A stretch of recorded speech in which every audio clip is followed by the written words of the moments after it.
You are tuned in to the Foxcast podcast, the one and only podcast devoted strictly to Ford-powered Fox bodies. What's up, everybody, and thank you for tuning in to the Foxcast podcast. We got another killer episode on tap for you today. Great guest is the editor of Fastest Streetcar magazine, formerly Muscle Mustangs and Fast Fords and Modified Mustangs magazine. Steve Baur, what's up, brother? Hey, Caleb. Thanks for having me. Appreciate it. Maybe we could give everybody a little bit of background info that this is our second time around due to horrible connections. So, maybe we'll get it right the second time. Sure. Yeah. Technology is not always what it's cracked up to be. Absolutely. But hey, I do appreciate you coming on, and the show was way too good not to put on. So much appreciated. Sure. So, just for the listeners, if anybody doesn't know who Steve Baur is, I don't know how you wouldn't, but you probably know his cars, and you obviously have read many of his articles. Steve, just give us like a quick bio on you. Sure. I started with Muscle Mustangs in 2001 and was on that book for several years as associate editor and tech editor. Lots of people probably seen some of the project cars I've worked on, both my personal cars and some of the other cars that we've had in the magazine. Some interesting cars, some giveaway cars, a little bit of everything, that we've done. And then, from Muscle Mustangs, I moved on to Modified Mustangs and Fords, which was more of a classic book. And after that, I went full-time freelance, and I'm contract editor for Fastest Streetcar magazine, which covers the NMCA series. Right. And if anybody's not really aware, which most people are, the NMCA is kind of the sister organization for the NMRA. Basically the same thing, just not 100% devoted, to Fords. So how's everything going on over there? It's fantastic. I signed on with those guys about 2 years ago, and I'd covered numerous NMRA events for them over the years for Muscle, and working with the company now that puts on the events, you definitely get a different view of the event itself and how it's run and what it takes to do a big event like that. Right. So you're actually heading out on a flight tomorrow to the NMCA race in Bowling Green, I believe. That is correct. Yep. Our next stop. Absolutely. So, talking Fox, going way back, you got a pretty deep history in the Mustang, even before, you were in the magazines, don't you? Yeah, sort of. I originally grew up in Ohio, and there weren't a lot of Fox bodies out there, but my friend's sister and aunt bought two brand new Fox bodies in 1990 that they threw him the keys, and us as teenagers kind of had our way with those. But it wasn't until I moved to Florida where I really saw the market at its full power.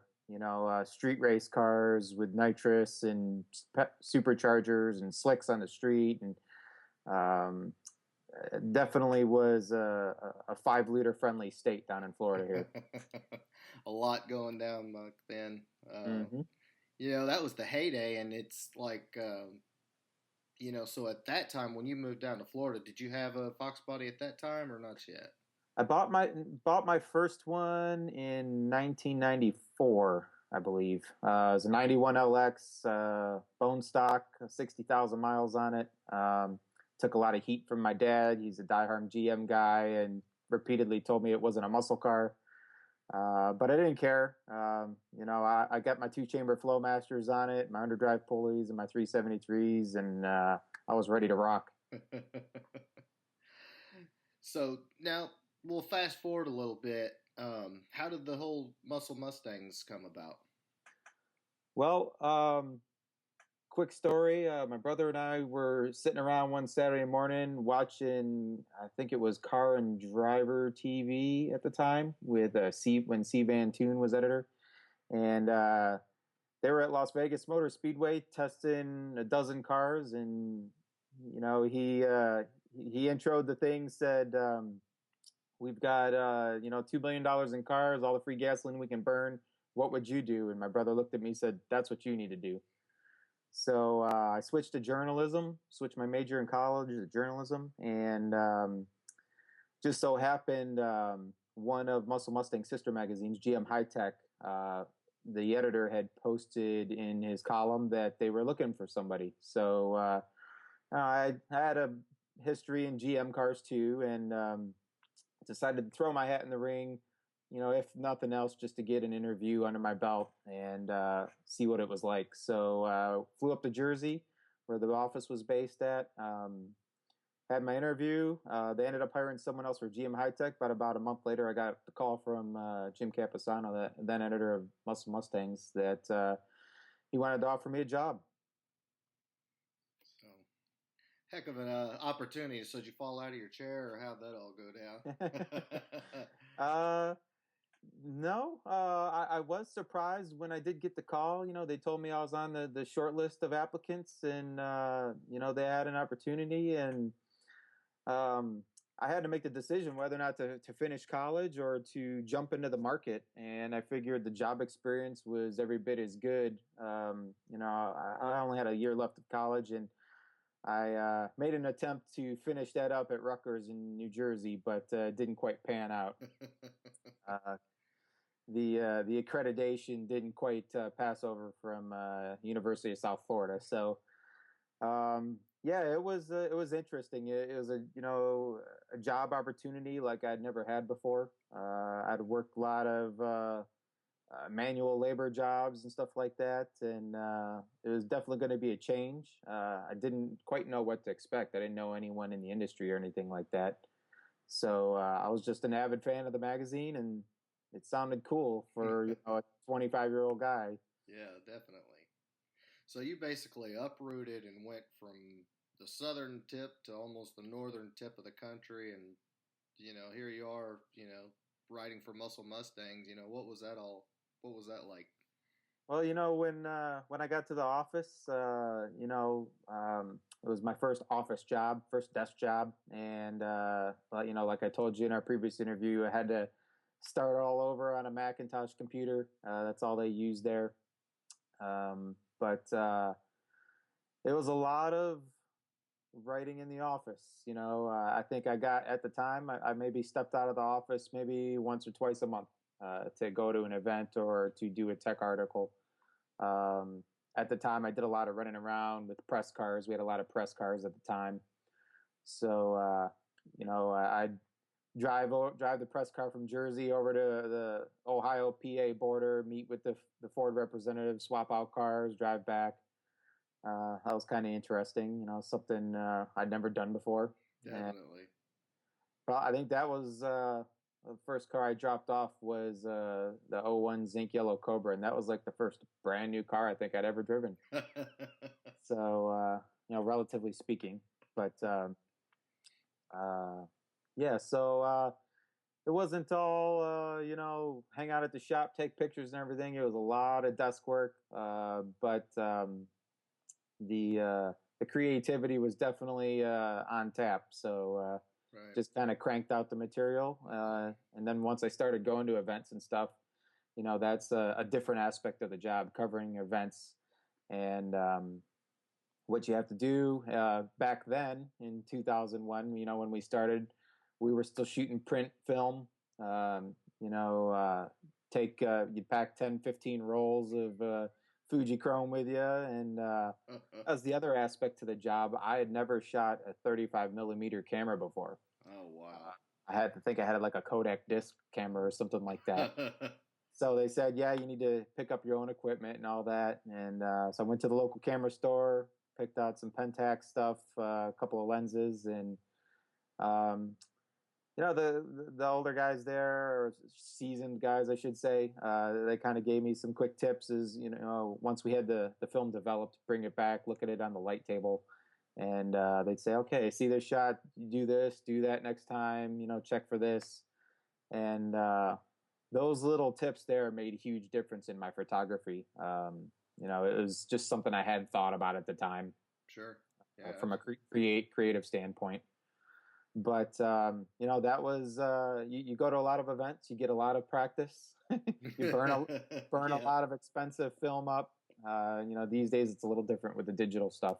right. Yeah, it's a whole nother world. I mean, these days, like, with social media and stuff going like instantly from your phone to Facebook or wherever, it's definitely a different world. Hmm.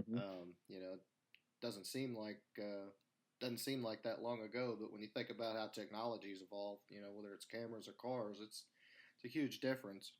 Yep.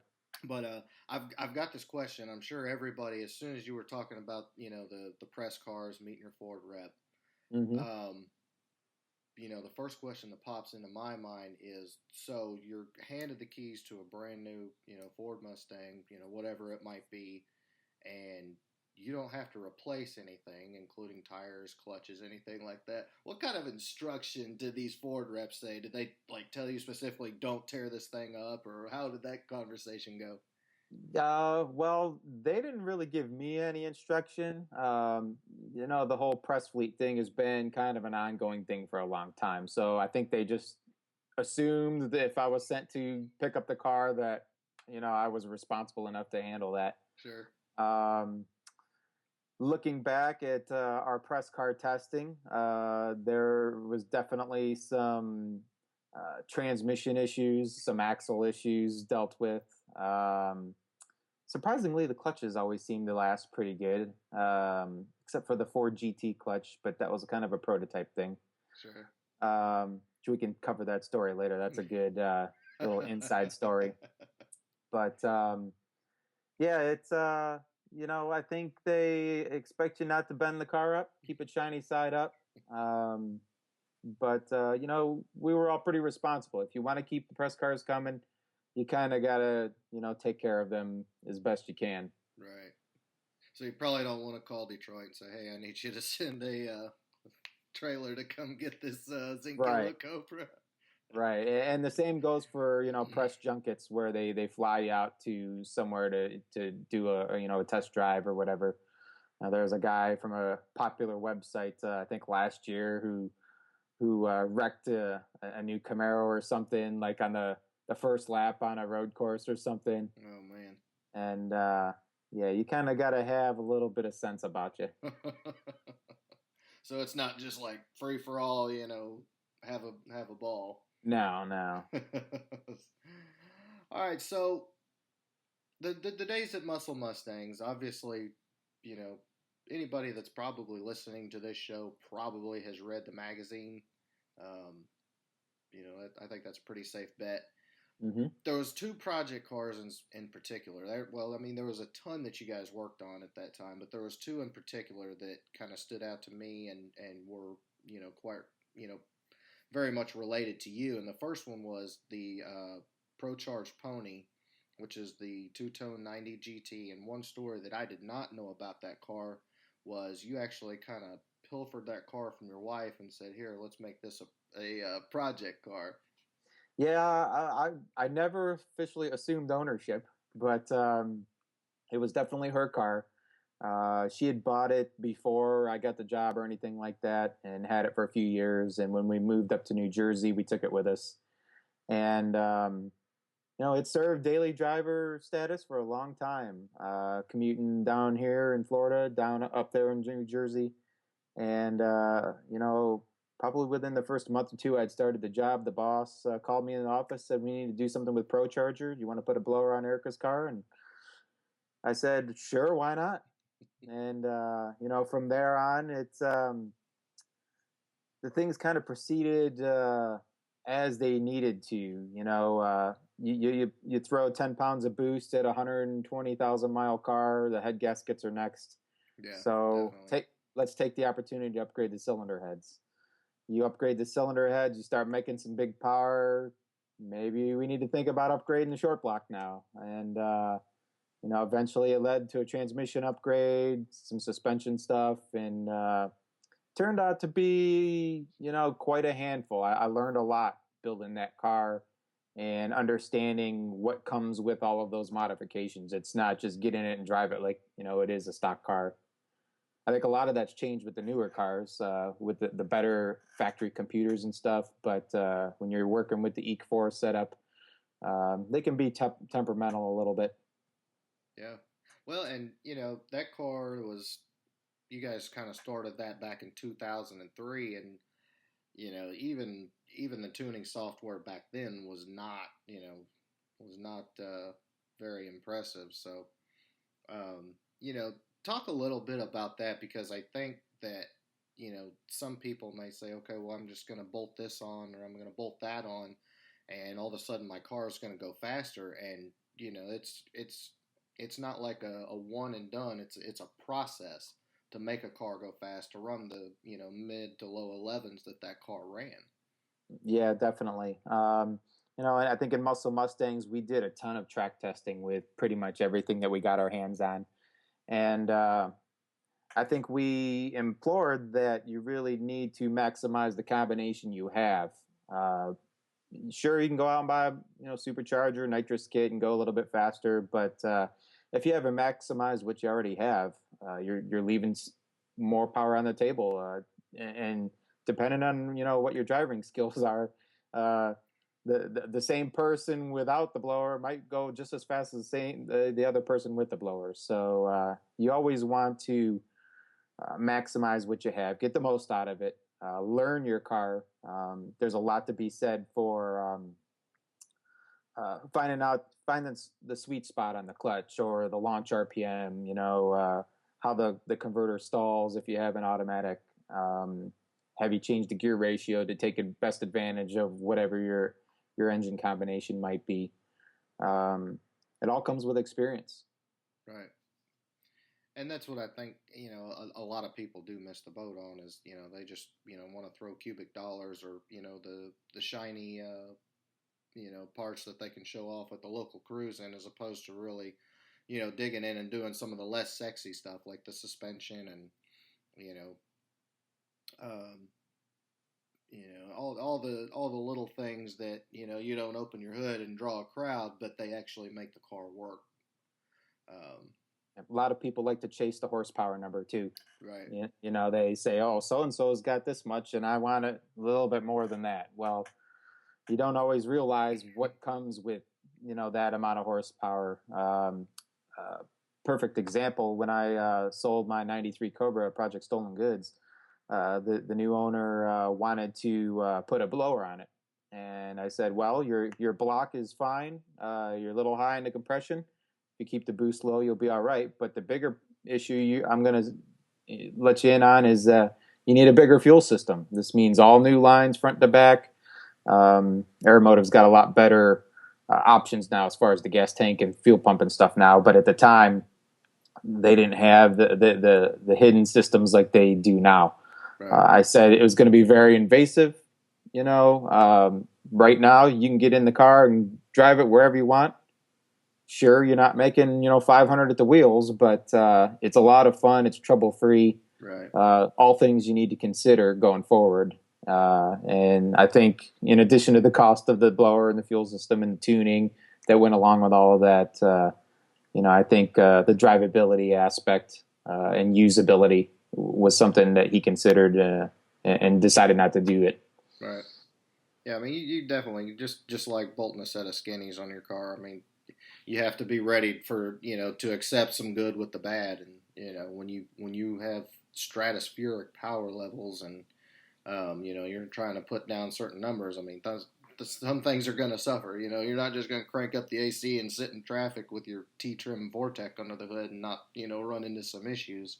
Yeah, here another quick example. My first Mustang, I got a set of centerline auto drag, big and littles for it, and skinnies on the front, like 15 by 8s on the back. And I'm going to work one morning. It's like 5 in the morning, still dark out, raining, and I go to slow down for an intersection and just lock up the front wheels. And I'm like, well, I really have no more front traction here anymore. So that was an eye opener. Yeah, and see that's what's so awesome about a Fox body. You got a 3-inch tire contact patch in the front, zero anti-lock brakes. Mm-hmm. So, yeah, been there, done that. So you mentioned Project Stolen Goods, and I think that's of all the cars that that you owned and you really had a major role in. Project Stolen Goods, the TL93 Cobra with the black FR500 wheels. Everybody loves that car, and they may or may not know that that was your car. Yeah, that was my personal car.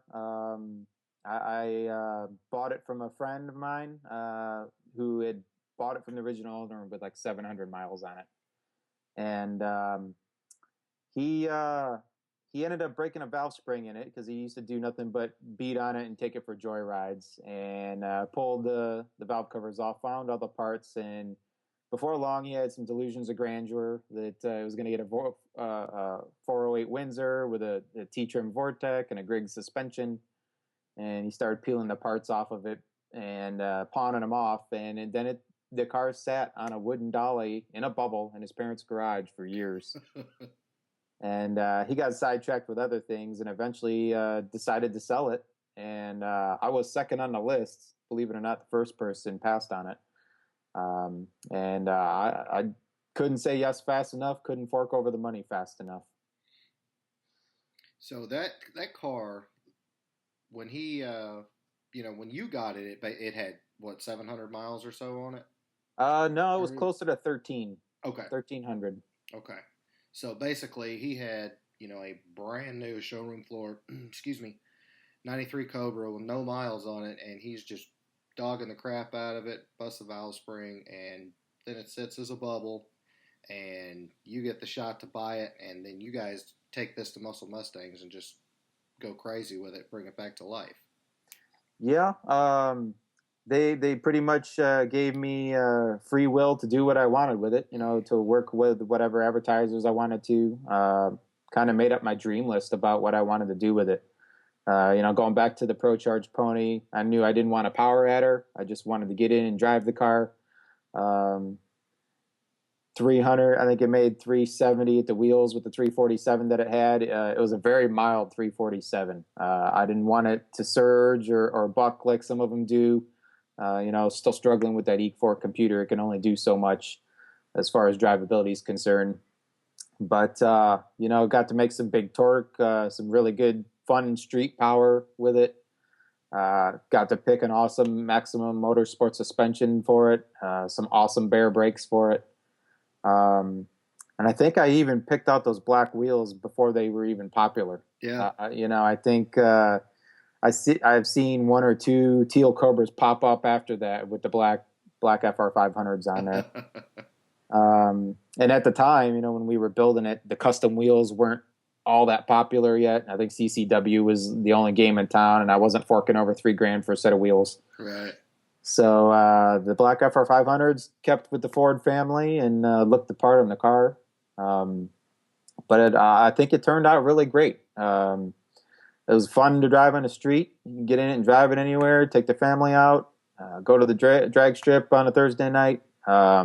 I got to go to the Track Guys event at Sebring Raceway and do a whole weekend event on that, which was quite interesting. You think you've got your project car sorted, and 20 minutes on a road course will make sure you do, or reveal what you don't. Did you get it sorted out? Eventually, yeah. Sebring had one of the plastic fuel lines in the back ended up touching one of the tailpipes, and I came back from a session and I walked around the back of the car and saw pretty steady leak of fuel coming out of it, and looked up under there and saw what was happening. So I was able to fix that with the Nitto tire trailer guy, a truck driver. He was there and he helped me pull the tank and everything.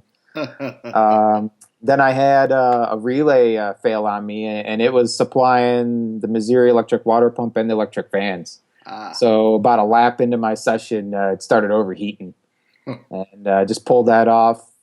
Traced the relay and was able to fix that and finish out the weekend. But other than having street brake pads on an open road course and the other aforementioned problems, it was pretty trouble free. After that, it was really good.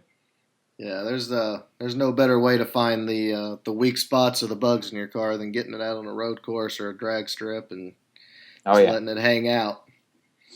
So. but yeah, man, I mean, those were the two of the ones that stuck out to me, and I read the magazine since 93, 94. But there was so many cool ones, and we were talking earlier about trying to do less with more, and I was kind of thinking about like Project Pitbull, the little 83 that you guys you took it out there, and I think it was running like 15 fives in the quarter when you first brought it on board, and slowly on a budget you just kept chomping away at it, and do you remember how fast you guys ended up getting that car going? I don't. That was actually before my time, but I do remember the project vividly, and I sort of used that as inspiration for the '85 Silver Capri that we brought into Muscle Mustangs. Wasn't an official project, but I think it saw half a dozen tech articles where we started with it bone stock, and I think we ended up running low or mid 12s with it. All budget parts, just beating the tar out of it at the track and having fun. But it was along the same lines of Project Pitbull. It was finding all the little cheap speed secrets in the car and making do with what you have. Getting the max effort out of it. Right, and those kind of articles always resonated with me because I'd read some of the better features or the better tech articles and. Of installing a top end kit or a stroker or a supercharger or whatever. I was like, man, that's cool. I'd sure like to do that. But then I would read articles like Project Pitbull, and I'm like, yeah, that car is almost as crappy as mine. I can go out and do this too. And and I think that was really cool that you guys tried to cover the entire spectrum of ownership. Some guys were more grown and had a good career. Other guys were struggling in college or were, some guys in high school like me, that all they want to do is go fast like they see in the magazines. So that was ultra cool. That was another one that stuck out in my mind. Yeah. Well, Muscle Mustang's key demographic was 18 to 55. So you have all sorts of budgets in that respect, and you try and cover tech articles and features and events that appeal to all those people. So right. I think we did a pretty good job of it. Oh yeah. So out of all the project cars, did you ever have a favorite that wasn't, one of your two cars? A favorite that wasn't mine. I always thought I did the best job out of everybody, but I guess I'm biased. Yours were the best. Yeah, I'd say the most interesting one was Project Frightening. Yes. Where we stuffed the Lightning motor into I think it was an 85 or 86 coupe. The car was so nose heavy. I think we put 200 or 300 pounds of ballast in the trunk just to get it to go down the track straight. Yeah.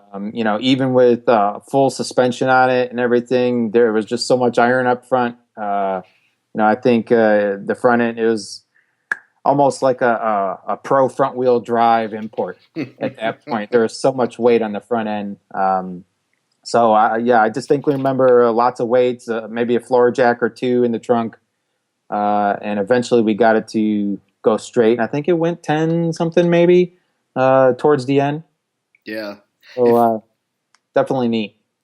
I'd say if anybody's not totally familiar, like I said, it was basically it was a 4-cylinder car, wasn't it, when you got it? Yeah, it was like a shell of a 85 coupe, and they dropped an entire 99 to 04 Lightning drivetrain in the car, and stuck up almost to the roof line. It seemed like it in the pictures. It wasn't that high, but yeah, I think we had a 4 or 6 inch cowl on there, and we still had to cut a hole in it to allow for the because the intake for the blower went over top of the blower, so it was extra high. But crazy car for sure. Got some interesting reader mail on it, and it definitely stuck out. Yeah, it was sweet, and it was that like outrageous, over the top, like almost backyard hot rod idea. Hey, we got this huge motor, let's drop it in this car that's sitting in the bushes over there. And that definitely a good call on that one. But Steve, I know you've got to get ready to go to a trip and do some NMCA coverage this weekend, so I'm not going to keep you any longer. Where can we keep up with your work? Where are you contributing to? Well, I'm full-time editor on Fastest Streetcar. Online, you can find the magazine at nmcadigital.com. You can also subscribe to the magazine there. It's a full 120-page print magazine.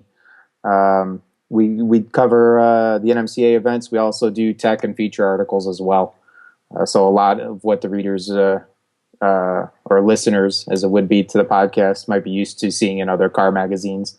I also contribute to Muscle Mustangs still, helping Henry De Los Santos out there. And got some articles coming out in CarCraft here soon. And sometimes I even drop by Summit Racing's blog site on All Cylinders and hook them up.